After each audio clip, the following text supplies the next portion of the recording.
الحمد لله والصلاة والسلام على رسول الله صلى الله عليه وسلم. اللهم يا رب اشرح لي صدري ويسر لي أمري واحلل عقدة من لساني يفقهوا قولي. أما بعد، السلام عليكم ورحمة الله وبركاته. Twebaza Allah subhanahu wa ta'ala n'ennyumatena amajjuvu we yakyakuumye nze ali mabega g'emizindaalo naawe akyagenda mu maaso kubanga atutuwuliriza ku 94.1 Radio Bilali omukoowozeewo kutusinzira ate okubanga tukuweereza kasozi Kampala wano mukadde ku kitebe ekikulu eky'obusiraamu mu ggwanga.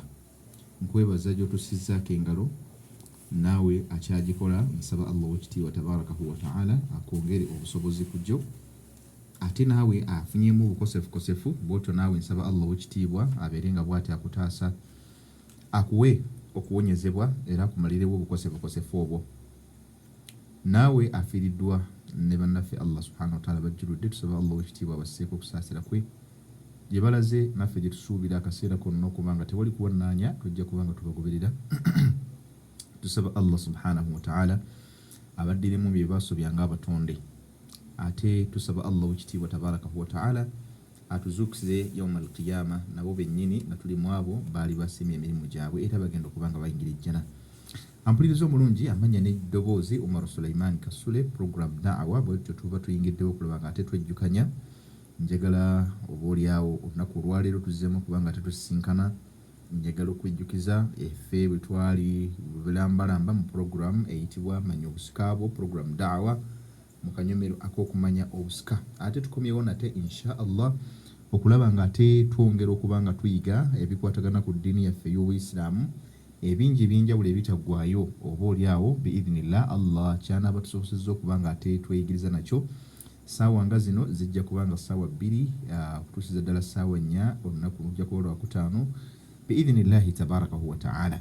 Newankubadde ng'omusomo tuyinza okukyusaamu ne tujja n'omusomo gumpya biidhnillahi tabarakahu wa ta'ala, naye nkakasa nga nagwo gwennyini gwa mugaso era gwetaagisa erinze naawe okulaba nga tugutegeera. Nkwebaza kkiriza era nkwozeeyoze nga sinnaba kugenda wala nnyo oluvannyuma lw'okubanga Allah subhanahu wa ta'ala akuwa obusobozi okumalako omwezi omutukuvu ogwa Ramadan.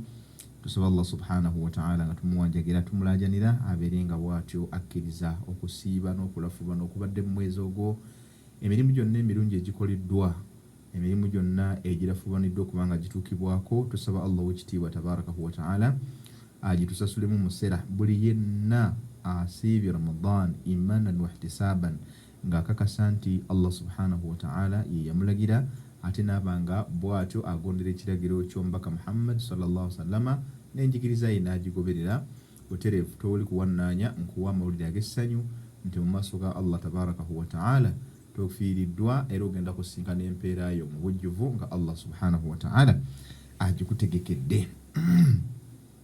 Ampuliriza omulungi, kkiriza neebaze abawuliriza baffe abatavaako entakera ate nga mwe muli ne bakyeyamaani babawuliriza, mwe muli abakubiriza ab'enjawulo. Nkakasa nga kyeyamaani babawuliriza okuleka nga twalondayo omulala naye nga Sheikh Ibrahim Ibrahim awo gwe tuyita Katosi, Ibrahim wa Katosi njagala okubaweereza ku salaamu muganda waffe Kalisa Mundeeba Maganda bangi nnyo, bangi wallahi bangi, naye mukkirize mwenna buli omu gyali mu kiti kyo nsobole okubeera nga nkuweereza. Haruna Murondo aleete muganda wange awo we bweyogerera ani ya rabbi mwerabidde bakadoogo ba muzeeyo abo yali kadoogo mu bakadoogo ba muzeeyi naawe ssebo nkuweereza ku salaamu. Mwenna maama Nuuru Eggaba simanyi oba akyaliko ya rabbi akyawuliriza naye nga nkuweereza salaamu mwenna n'abawuliriza mwenna abasigadde biidhnillahi tabarakahu wa ta'ala. Hajati Masitula Namirimu oyo nno munnange situniza kubanga tumwerabira Allah akyamukuumye munnabbiraali nnyo era nabwotyo nkutumirako Hajati Masitula wonna wooli oyo jjajjange awe Kawaala nkakasa nga Allah subhanahu wa ta'ala akyakuwadde obuvumu n'amaanyi okulaba nti okyatambulako yeffe tukomyeyo okubanga ate tukuweereza biidhnillahi tabarakahu wa ta'ala. N'abawuliriza baffe mwenna gye musinzira okubanga bwe mutyo muwuliriza tusaba Allah tabarakahu wa ta'ala abeere nga abawa obulungi. Kale nno awo nga tuvuddewo Kiriza nkutwale bulambalamba olunaku olwaleero insha Allah gwe wenna akyagenda mu maaso n'okuba nga otuwuliriza. Musomo gwaffe gwe tugenda okutambula nagwo ku mulundi guno guyitibwa gutya? Gwe guno guyitibwa kaifa amalahum nabi. Kaifa amalahum. Kaifa amalahum kitegeeza ki? Butya bwe yakolagana nabo kitegeeza. Ekyo nno kibuuzo tujja kukyebuuza nange nga nkyebuuza nga gwe bw'okyebuuza, wabula nga bwe tunaaba tutambudde ffenna gye tunaagenda tujja kufundikira nga tufunye ansa. Kaifa amalahum. Kaifa amalahum. Butya bwe yakolagana nabo. Baani be tujja okulaba abo? Ng'ani gwe tuliko gwe tusimbyeko essira ye Mbaka Muhammad sallallahu alayhi wasallam. Ekitabo kijja okukozesa kya Sheikh Muhammad Salih al-Munajjid kye tujja okuba nga bwetyo tugoberera biidhnillah tabarakahu wa ta'ala. Yawandiika ebintu bingi nnyo, yawandiika ebintu biyitirivu nnyo munnange ebikwatagana ku njigiriza n'enneeyisa n'enkolagana y'Omubaka Muhammad sallallahu alayhi wasallama ma asnafi nnaasi almukhtalifina fi shatti anwaihim. N'abeera nga bw'atyo yawandiika n'aleta ebiteeko miyitirivu nnyo egy'abantu ne ebibinja eby'enjawulo. Butya Nabbi sallallahu alayhi wasallama bwe yagenda mu maaso n'okuba nga akolagana n'abantu abo, naffe kye tujja okuba nga olw'okuba nga huwa qudwatuna, ye kyekyokulabirako kyaffe, bwetyo naffe tulina era tuteekeddwa okuba nga tumugoberera n'okulaba nga tufuna ku byokulabirako bye, tusobole okulaba nga obaoliawo naffe tureflectinga mu bulamu bwaffe butya bwe tuteekeddwa era bwe tuyinza okuba nga tuba bawanguzi mu bulamu bwaffe obw'ensi. Bwe tutyo bwe tujja okutambula biyitirivu nnyo bye tujja okulaba, naye ng'ekitabo ekyo kye tujja okutambulirako kyekyo ekigamba nti kaifa amalahum nabi, ekyo ekya muganda waffe Sheikh al-Jalil Muhammad Salih al-Munajjid kye yawandiika. Munnange yakiwandiika nga ali ku Masjid Umar bin Abdul Aziz, ate era yasooka okusomesa misomo durusu ramadaniya, yasomesanga mu mwezi gwa Ramadan ng'asomesa emisomo egy'enjawulo okulaga butya Nabbi sallallahu alayhi wasallama bwe yakolagananga n'abantu. Ekyatandika nga kiyitibwa taamulati nabi sallallahu alayhi wasallama, enkolagana ya Nabbi sallallahu alayhi wasallama maa asnafi nnaasi, n'abantu oba n'emiteeko gy'abantu ab'enjawulo. Ekyajja kituukakyuka ne kijja jawanibi al-azimati fi hayati nabawi au fi hayati nabi sallallahu alayhi wasallama, esaidi oba ku ludda olw'Omubaka Muhammad sallallahu alayhi wasallama olw'enkolagana ye ey'obulamu bwe oba entambula y'obulamu bwe obw'ekitiibwa Omubaka Muhammad sallallahu alayhi wasallama. Era ne kijja nga bwe kityo kijja kuba yagenda akisomesa, kye yamala okuba n'akimaliriza okuba nga bw'ati akimaliriza ng'akimaliriza mu Saudi Arabia we yali e Jidda ng'asomesa harakatul ilmiya, era mu mwezi gumu ogwa Ramadan ne kijja kituusibwa kiyitibwa jawanibil ijtimaiya fi hayati annabiy au fi hayati khairil barriya.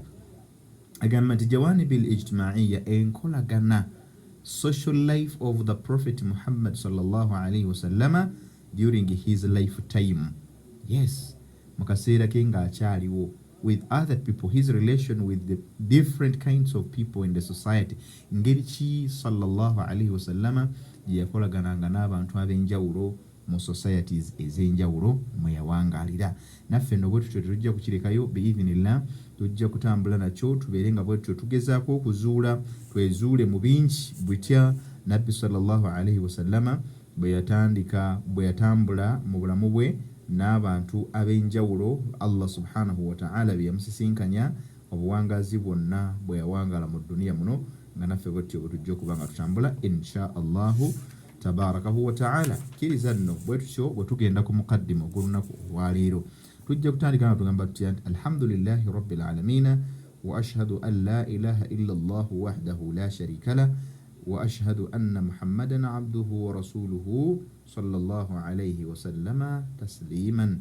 Bwetyo twebaza Allah subhanahu wa ta'ala omulezi na buli kitendo kyonna ekijjuvu ekitaliimu bukendevu bwonna, mukama waffe Allah ate era mukama wa buli kitonde kyonna kye yatonda, gwe kyomanyi ne kyotamanyi, kyolabako ne kyotalaba, ekyamaanyi ekinafu, ampuliriza buli kyonna ekya buli kika, muntu si muntu, kya kitonde kirina obulamu tekirina bulamu, byonna Allah subhanahu wa ta'ala ye rabbuna, ye mulezi waffe n'olwekyo wa ashhadu an la ilaha illa Allah nkakasa butereevu nnyo nti tewali asinzibwa mu butuufu bwa kusinzibwa newankubadde nga abasinzibwa we bali naye omutuufu w'okusinza ye Allah subhanahu wa ta'ala wahdahu omu yekka atalina kimwegattako kirala kyonna agamba nti wa ashhadu anna muhammadan abduhu wa rasuluhu sallallahu alayhi wasallama tasliman era ninkakasa omubaka Muhammad sallallahu alayhi wasallama omubaka wa Allah jalla sha'nuhu ate era omuddu we Allah subhanahu wa ta'ala gwe yatuma gwe tusaba ebbanga lyonna owekitiibwa Allah okubanga bw'atyo amutukuza olutukuza olw'okubanga bw'atyo yatuukiriza message neba nga yatuuka mu butuufu bw'okutuuka yenna yali badde avaayo okulaba nti akuba ebituli oba okuvvoola ne tugamba nti Allah subhanahu wa ta'ala atukuze ebbanga lyonna omubaka we nga naffe bwe tugezaako bwe tutyo nga tusaba Allah subhanahu wa ta'ala akkiriza okusaba kwaffe. N'olwekyo bwe tumaliza ekyo tugamba nti falaqad kaana fi rasulillahi sallallahu alayhi wasallama alqudwatu alhasana walmathalu salih. Abange abampuliriza abalungi olw'okubanga tugenda kutambulira ku butya nabbi sallallahu alayhi wasallama omubaka waffe ow'omulembe guno ate era omubaka wa Allah subhanahu wa ta'ala eyatuusa obubaka Allah bwe yamutikka bw'atyo n'abeera nga abutuusa eri abo Allah be yabutumamu.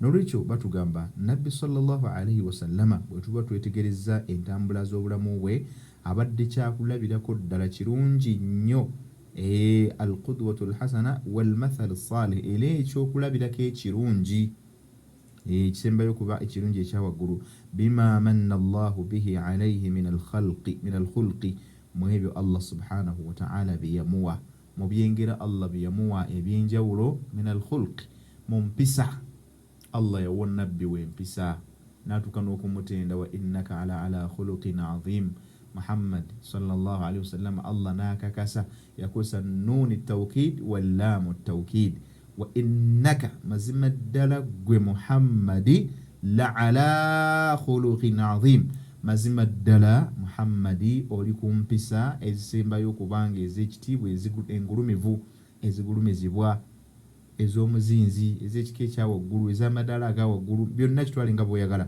al azim. N'olwekyo bw'atyo Allah subhanahu wa ta'ala bw'ajja amutenda omubaka we olw'ekyo kye yamuwa ekyo nno Allah akiwa gwayagadde. N'olwekyo alkhulqu alhasana wal adabu aljamma ate yalina empisa era ezisembayo okubanga za waggulu empisa ze yalina nga za waggulu owulidde n'agamba nti faja'ala min al-iqtidaa'i bihi sabilan ilayhi liman kana yarju allaha wal yawma al-akhira. N'olwekyo Allah subhanahu wa ta'ala n'atufuulira nti omuntu yenna bw'abanga agoberedde omubaka we n'abanga gwakoppako eryo nno lyekkubo erimusembeza okumpi eri Allah subhanahu wa ta'ala okubeera ng'amusiima okubeera ng'akkiriza emirimu gyo liman kana yarju allaha wal yawma al-akhir eri ggwe wenna akakasa nti byonna by'okola akaseera kagenda kutuuka Allah subhanahu wa ta'ala akuyite ogende gyali otandike okumwanjulira akana n'akataano ku nsonga mu mbeera gy'obadde otambulamu n'engeri gy'obadde otambuzaamu obulamu bwo ng'okyali kuno ku nsi. Ebyo byonna Allah subhanahu wa ta'ala wakubimbuuza wakubikubuuza naye reflection ya byonna bw'obanga weekwata ku mubaka Muhammad sallallahu alayhi wasallama mu njigiriza ye mu nkola ye y'emirimu mu biragiro bye n'ebyo byonna mu kulungamya kwe n'obanga kwe weekutteko nabbi sallallahu alayhi wasallama nga bw'atugamba nti ma amartukum bihi ma nahaytukum anhu fajtanibuhu wa ma amartukum bihi fa'tu bihi mastata'tum aw kama qala alayhi salatu wassalam. Atugamba nti abange kyemba mbaganye mukireke ate kyemba mbalagidde mukikola okusinziira ku busobozi bwammwe mahma kana al-amru. Tugezeeko nnyo okulaba nga tugoberera enjigiriza ey'omubaka Muhammad sallallahu alayhi wasallam. Walidha nalwekityo ensonga eyo yambaghi alayna an nadrusa hayatahu sallallahu alayhi wasallam. Kikakata kunze naawe omusiraamu yenna gy'oli okwetoloola eggwanga lyattu Uganda na wonna omuzindaalo gwa Radio Bilal bwe gutuuka wenna atuwuliriza agenda mu maaso n'okubanga owuliriza 94.1 Radio Bilal famma kkiriza bukkiriza nti kyatteeka ku ggwe nga bwe kyatteeka gyendi okulaba nga ffenna tusoma kwani gwe tugoberera ani gutujjako obusiraamu okumanya butya bwe yabutambuza, kubanga togenda gwe kubutambuzanga gwe nga tomaze kutegeera na kulaba na kumanya gwe wabujjako ye yali abutambuza atya.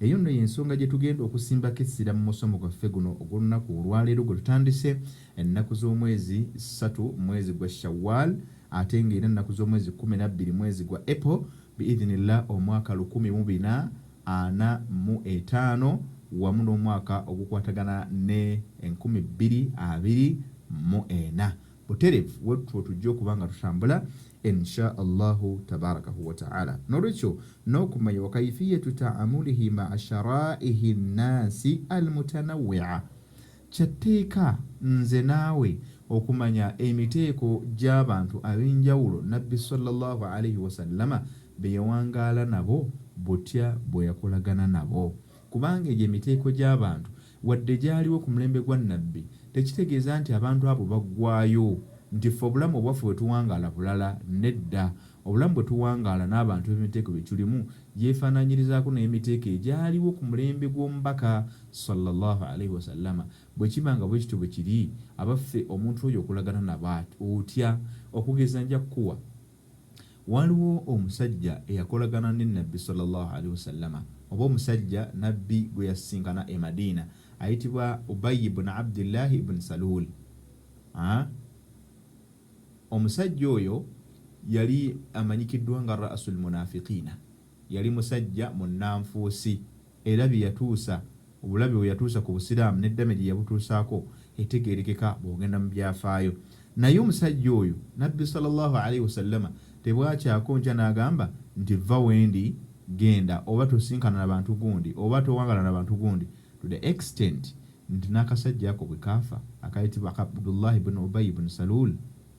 Abdullah ibn Ubayy ibn Salul bwe yafa, wadde yali munnanfuusi eri obusiraamu, n'okutuuka mu lutalo lwe baali bagendamu olw'e Badiri nti yayuza ekitundu ku balwanyi nabbi be yalina, n'abamwawulako n'abagamba bwe mugenda ne Muhammad mugenda kufa, naye wabula ayagala obulamu angoberere, n'asalawo n'amuggyako ekitundu ky'abalwanyi be yalina, n'atambula n'agenda nabo. Nabbi n'atamunyega n'atanyega, n'asigalawo nabbi n'agenda lwana olutalo ne basahaba. Allah namu ayyada namusapootinga era n'agenda kumaliriza nga olutalo alhamdulillah alulinnyeeko.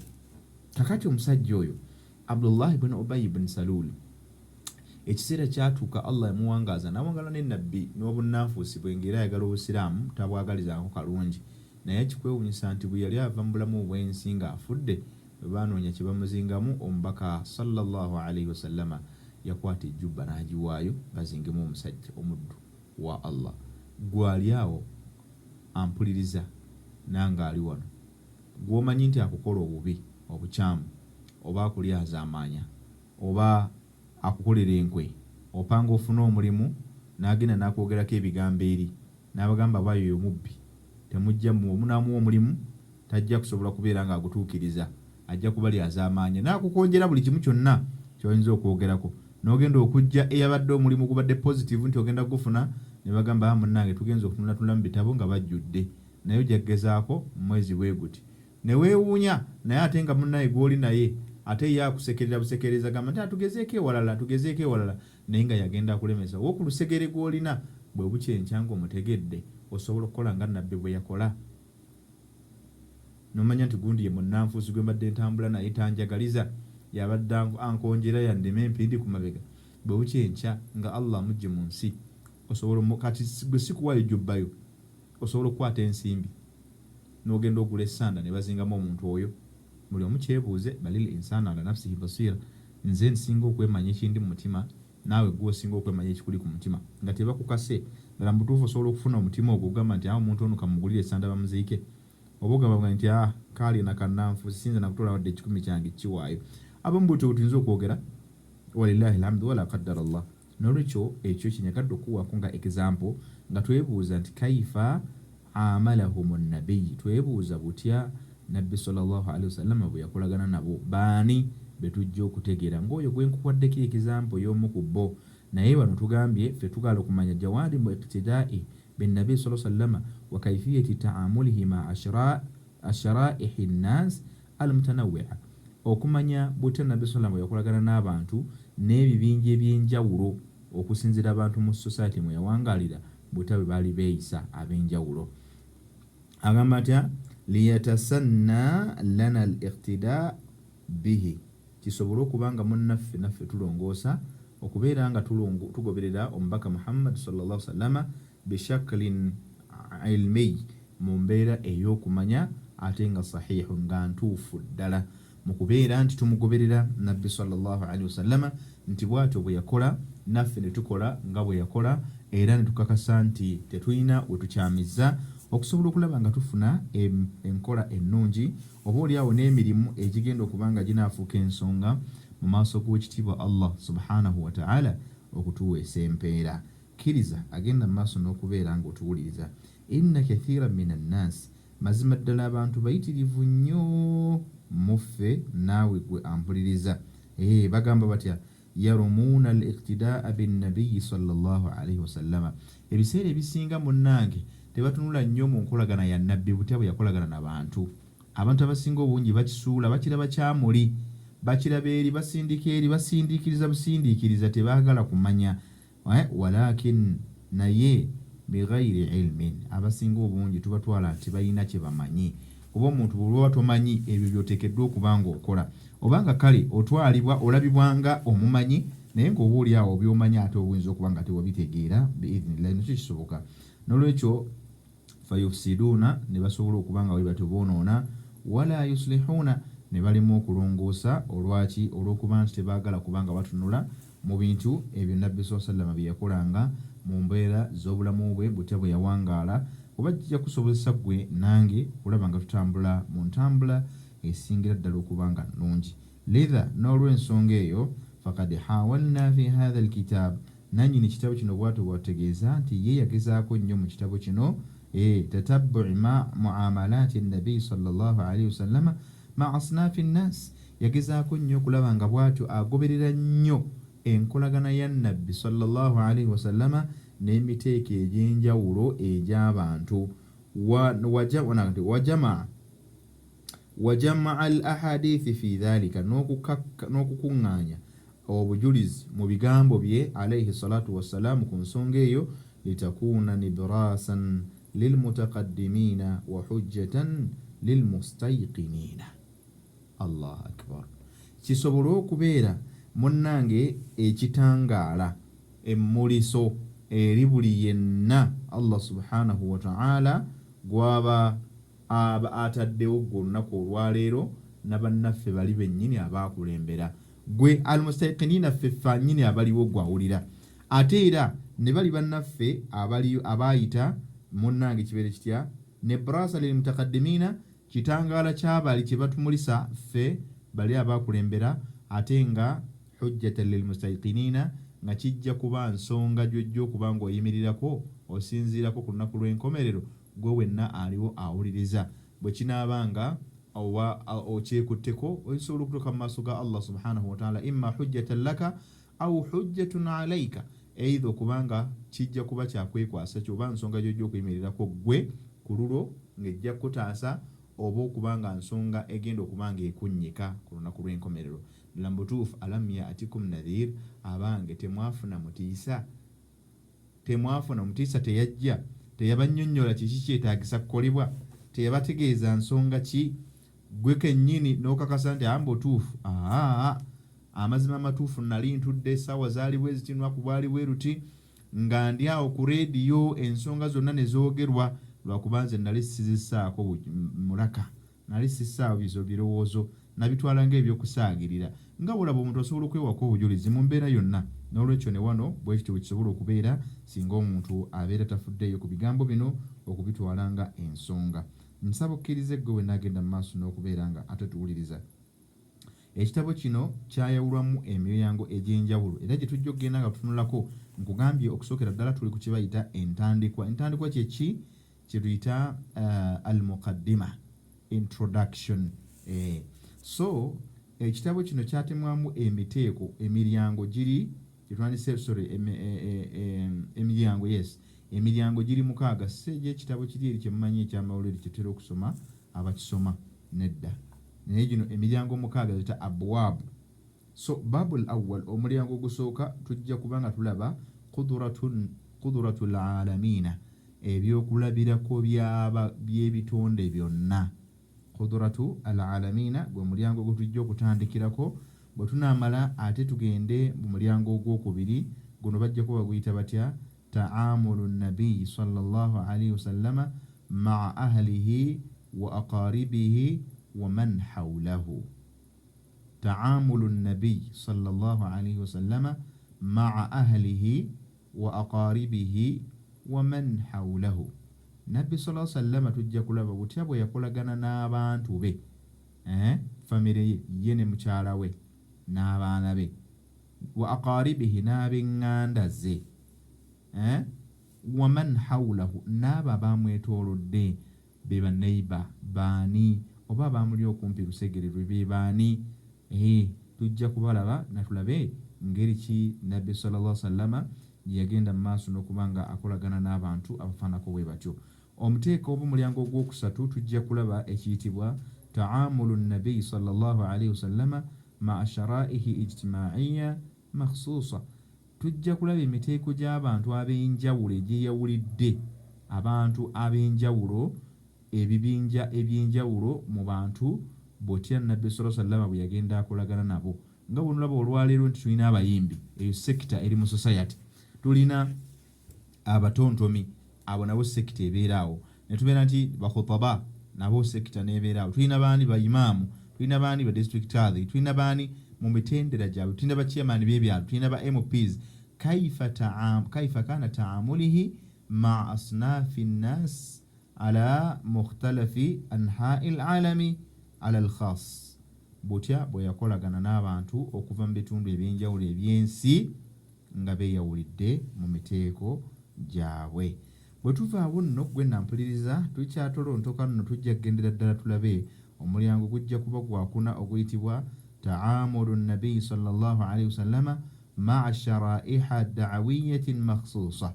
Nabbi sallallahu alayhi wasallama bw'otya bwe yakolagana n'abantu abakoowoola abatambuza da'awa, abakola enjiri y'obusiraamu baani? Maa sharaihi da'awiyatin makhsuusa, abantu besindikanga nti mugende mukole da'awa bweti, bano mukole bweti da'awa. Nabbi sallallahu alayhi wasallama abantu abo badu'aat, kaifa kana taamulihi ma'ahum, bw'otya bwe yakolagananga nabo. Thumma sanara albabu alkhamis, omulyango ogwokutaano gujja kuba kugamba gutya? Gujja kuba kugamba taamulu nabiyi sallallahu alayhi wasallama maa sharaihi amma. Tujja kulaba butya Nabbi sallallahu alayhi wasallama bwe yakolagana ne gurupu zonna okutwalira awamu mu society mwe yawangaalira, butya buli yakolagana na buli kinoomu na buli omu okutwalira awamu.